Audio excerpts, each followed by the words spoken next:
వరంగల్ జిల్లా రంగసాయిపేట ప్రాథమిక పశు వైద్య కేంద్ర భవనం శిథిలావస్థకు చేరింది. ప్రభుత్వాలు మారుతూ ఉన్న ఆసుపత్రి అభివృద్ధి మాత్రం మారటం లేదు. ప్రజాప్రతినిధులు వచ్చి చూసి హామీ ఇచ్చి వెళ్ళిపోతున్నారే తప్ప ఆ తర్వాత ఇటువైపు కన్నెత్తి కూడా చూడటం లేదు. ఉర్సు, కరీమాబాద్, గంగసాయిపేట, తిమ్మాపురం, మామునూరు గ్రామాలకు కేంద్రంగా ఉన్న ఈ ప్రాథమిక పశు వైద్యశాలకు రోజుకు సుమారుగా 20 నుంచి 30 మంది రైతులు తమ పశువుల చికిత్స నిమిత్తం ఈ ఆసుపత్రికి తరలి వస్తూ ఉంటారు. కానీ వసతులు లేక ఇబ్బందులు పడుతున్నామంటూ వాపోతున్నారు. పశు వైద్యశాల శిథిలావస్థకు చేరటమే కాకుండా కిటికీలు లేకపోవడం వల్ల అసాంఘిక కార్యకలాపాలకు కూడా అడ్డగా మారిందంటున్న వైద్యురాలితో మా ప్రతినిధి మౌనేష్ ఫేస్ టు ఫేస్. ప్రస్తుతం మనం వరంగల్ జిల్లాలోని రంగసాయిపేట గ్రామం వద్ద ఉన్నాం. ఈ గ్రామ చివరన ప్రాథమిక పశు వైద్యశాల అయితే ఉంది. ఈ ప్రాథమిక పశు వైద్యశాల అనేది శిథిలావస్థకు అయితే చేరుకుంది. ఇక్కడ మనం చూసుకుంటే ఇది ఏ విధంగా ఉందనేది మనకైతే కనిపిస్తుంది. టోటల్ గా ఇది చెత్తాచెదారంతో అయితే నిండిపోయింది. అదే విధంగా ఇక్కడ పెచ్చులోడి పడుతున్నాయంటూ సిబ్బంది కూడా ఆరు బయట పనులు అయితే నిర్వహిస్తున్న తీరైతే దుస్థితి అయితే కనిపిస్తుంది. ఇక్కడ చూసుకుంటే ఇక్కడ పశు వైద్యశాల మేడం గారు ఉన్నారు. వారైతే వారి నిధులను అయితే నిర్వహిస్తున్నారు. పెచ్చులోడి పడడం అనే భయంతోనే వారైతే విధులు అయితే ఆరు బయట అయితే నిర్వహిస్తున్నారని చెప్తున్నారు. అదే విధంగా ఇక్కడ కరెంటు సదుపాయాలు కూడా సరిగ్గా లేవంటూ వారైతే వాపోతున్నారు. ప్రస్తుతం మనం ఈ లోపల ఉన్నాము. ఇక్కడ పశు వైద్యశాల యొక్క లోపల ఉన్నాము. ఇది చూసుకుంటే ఇక్కడ మొత్తం పెచ్చులోడి పడ్డట్టే కనిపిస్తుంది. అదే విధంగా ఫ్యాన్లు కూడా తిరగడం లేదు.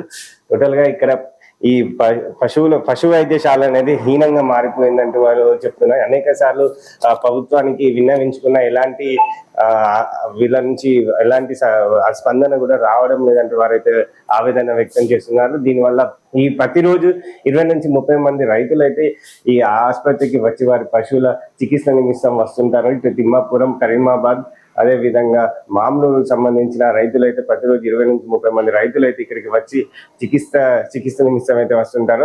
వారు కూడా చాలా ఇబ్బందులకు అయితే గురి అవుతున్నామని వారు చెప్తున్నారు. ఇక్కడ ఈ కిటికీలు కూడా ఇక్కడ లేని దుస్థితి అయితే కనిపిస్తుంది. దీనివల్ల దొంగలు కూడా పడడం జరుగుతుంది అంటూ సిబ్బంది తెలియజేస్తున్నారు. అదేవిధంగా పాములు వస్తున్నాయని, అసాంఘిక కార్యక్రమాలకు కూడా అడ్డగా మారుతుందని వారు చెప్తున్నారు.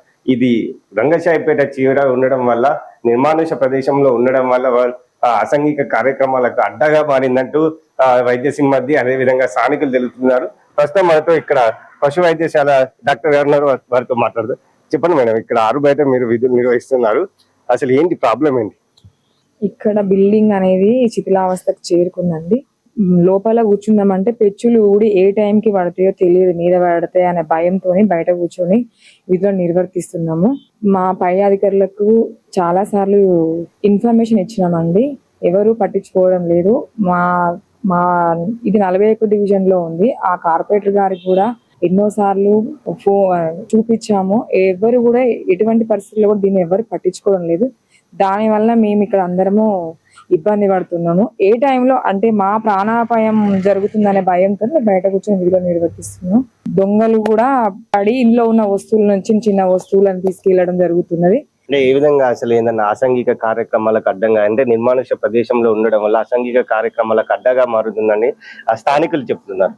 చాలా సార్లు కూడా మేము పోలీసు వాళ్ళకి ఇన్ఫర్మేషన్ ఇచ్చినాం, పెట్రోలింగ్ కూడా జరుపుతున్నారు. అయినా కూడా ఎటువంటి మార్పు లేదు. ఇక్కడ ఎంతమంది రైతులు వస్తుంటారు ప్రతిరోజు? ప్రతిరోజు 20 నుంచి 25 మంది వస్తుంటారండి. ఇక్కడ కిటికీలు కూడా సరిగ్గా లేవు. దాని వల్ల ఏమైనా దొంగలు ఇంత ముందు ఏమైనా పడ్డారు ఇక్కడికి? దొంగలు పడారు. దాంతో పాటు పాములు కూడా వచ్చి వెళ్తూ ఉంటాయి. పాముల వల్ల కూడా మాకు ప్రాణ మీద కొంచెం భయంతో పనిచేస్తూ ఉంటాము. మేము విధులలో ఉన్నప్పుడు కూడా వచ్చాయండి. ఎన్ని సంవత్సరాలు అవుతుంది మీరు ఇక్కడ డ్యూటీ చేయబట్టి? అప్పటి నుంచి ఇదే పరిస్థితి నెలకొందా ఇక్కడ? లేదండి, నేను ఇక్కడ పని చేయబట్టి 7 సంవత్సరాలండి. గత 2 సంవత్సరాల క్రితం నుండే ఇలా భారీగా వర్షాలు పడడం అదొకటి, ఈ దొంగలు పడి ఈ కిటికీలకు ఉన్న రాడ్లను పీకెళ్ళడము, కిటికీలను ఊడదీయడము అలా జరుగుతుంది. ఇది పశు వైద్యురాలు చెప్తున్న విషయం. అసాంఘిక కార్యక్రమాలకు అడ్డగా మారుతుందని చెప్పవచ్చు.